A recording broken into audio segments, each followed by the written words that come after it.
होना चाहिए कि भगवान की कथा आपसे कहीं सुनाओ, भगवान की कथा सुना रहे हैं, बैठे हैं नाम जप कर रहे हैं, भगवान की आरती पूजा भोग जो बना, नहीं तो नाम जप कर रहे हैं। नाम जप में तो अगर जीवन भर भजन किया है तो फिर भजन ये ही। माला करी उन्होंने, सब कुछ किया। हम देखो एक प्रकार की माला ऐसे भी होती है कि माला चल रही हो, मन कहीं और चल रहा है, बातें हो रही और माला भी चल रही। ये आश्रय की बात कह रहे हो, आश्रित से हाँ सारा काम बनता है।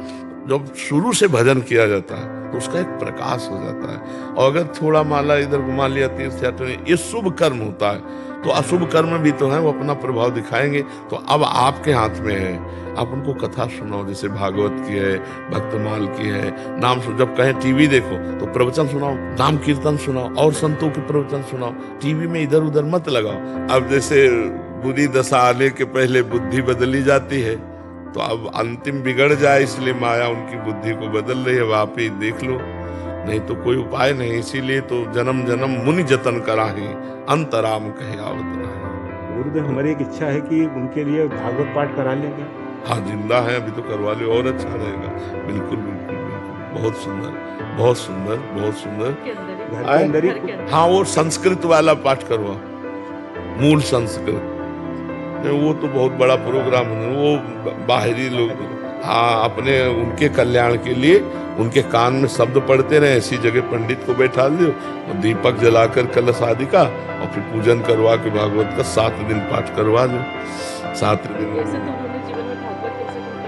हाँ देखो, हम यही बात कहते हैं कि हृदय समर्पित कहाँ है? क्या हृदय समर्पित ऐसा कर सकता है? इस समय इसके तो आंसुओं से कपोल भींगे हुए, और कि प्रभु बस मैं आ रहे हूँ, बाप के लायक है, रात दिन प्रभु का चिंतन, रात दिन भजन। तो फिर माना जाए कि 50 बार भागवत, एक 20 लोग भागवत का अगर रंग लाया होता तो क्या ऐसी स्थिति होती है। एक भगत जी आए थे, उनका 20 साल से नाम जप कर रहा हूँ, और अपनी स्थिति बताई तो उनका भैया छेद बंद नहीं किए, और अगर भरते रहोगे तो मटकी नहीं भरेगी। छेद बंद कर दो और एक एक बूंद डालते हो तो एक दिन भर जाएगी। तो छेद को तो जल्दी कोई बंद नहीं करता। अब चलनी में गैया दुहे और दोष दैव को दे, हरि गुरु कहो न माने अपनों ही फले।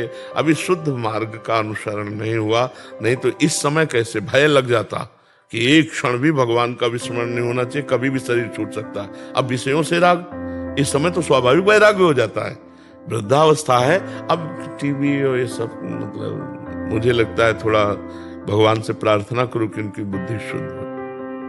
महाराज जी, प्रश्न मैं करता नहीं, बट एक स्थिति के बारे में आपको संज्ञान में डालना चाह रहा हूँ और इनका भी निराधार हो जाए तो इसलिए। महाराज जी, गुरु जी, मेरा प्रेम निस्वार्थ हो अगर जिससे मैं प्रेम करती हूँ और उसका आकस्मिक मृत्यु हो गई बद्रीनाथ जी में, और मुझे हर जन्म में उसका ही साथ चाहिए, उसके लिए मुझे जो भी मार्ग चलना पड़े मैं वही करूंगी, बस आप मुझे उसके लिए मार्गदर्शन करें। हमारा प्रेम निस्वार्थ था, निस्वार्थ रहेगा, हमेशा यही अनुभूति हुई उसके प्रेम की सृष्टि सबसे खूबसूरत सृष्टि है।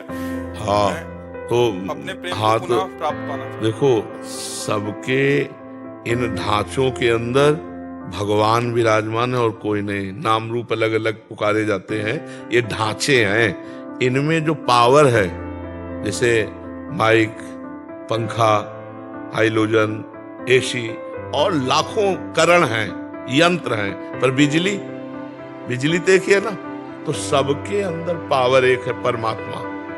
आप भगवान श्री कृष्ण की आराधना करो कि उस शरीर के अंदर आप ही थे।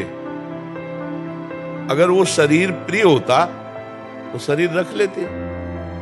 शरीर किसी को प्रिय नहीं होता, चाहे जितना प्यार शरीर से कर रहे हो, उसको नहीं जानते। लेकिन जब वो चला जाएगा तो शरीर पैसा दे के नष्ट करवा दोगे, आग लगवा दोगे। इसका मतलब शरीर से प्यार नहीं कर रहे थे, उसी से प्यार कर रहे थे, परमात्मा से। तो सबके अंदर मूल में परमात्मा ही है।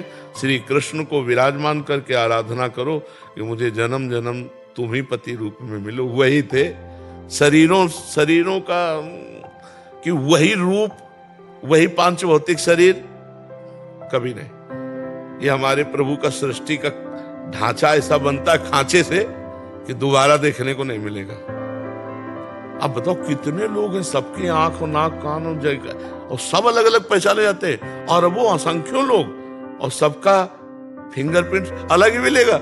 यार कितना चमत्कार मेरे प्रभु का है। नहीं तो ये तो नाशवान शरीर है, वही जन्म जन्म मिले, क्योंकि वही अंदर थे तुम्हारे पति के, और वो चले गए तो तुमने कहां उसको रखा, कहां उसको माना, उसको नष्ट कर दिया ना।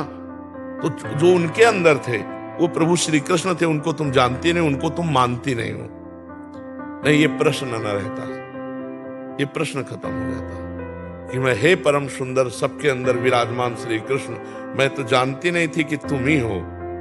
मैं तो उस ढांचे को अपना प्रिय मान रही थी, अब वो समझ में आ गया कि ढांचे के अंदर तुम छुपे थे। अब ढांचे से प्यार नहीं, बाप से प्यार हो। अभी निहाल हो जाओ, अभी मंगल हो जाएगा, और जन्म जन्म के लिए उन्हीं को प्राप्त हो जाओगी, उन्हीं के धाम जाओगी। पर तुम्हें अगर ऐसी आकांक्षा हो कि वो पांच भौतिक ढांचा हमें दोबारा मिले, तो असंभव। ये माया का खेल है। एक बार गर्त में गिरा दिया तो दोबारा खाक में मिलने के बाद वो रूप नहीं मिलेगा, वो फिंगरप्रिंट नहीं मिलेगा, और वो जीवात्मा जो परमात्मा स्वरूप है वो मिल भी जाए तो तुम्हें किसी भी तरह से प्यार नहीं करेगा। ये केवल ढांचे ढांचे का होता है प्यार। जैसे माता पिता हमारे मर गए, अब वो कहीं ना कहीं तो लीला में है भगवान की, उनको हमारी स्मृति नहीं, केवल स्मृति। जैसे पूर्व जन्म में अपने लोग तो आए ही हैं, हमारा तो जन्म कोई पहली बार थोड़ी हुआ है। पूर्व में जैसे छोटा बच्चा है तो आप माँ जब दुग्ध लगाती है तो पीने लगता है ना, किसने सिखाया?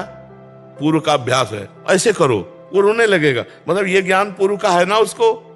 तो हम लोग पूर्व जन्म से चले आ रहे, अब हमारे पूर्व जन्म के लोग अगर परिवार के मिले भी कहीं तो हम पहचानते हैं क्या? न वो हमें पहचानते हैं, न उनको पहचानते हैं। ये मायाकृत मोह छोड़ो, न तुम स्त्री हो न वो पुरुष, तुम दोनों के अंदर परमात्मा विराजमान हो, परमात्मा की आराधना करो और उसी को प्राप्त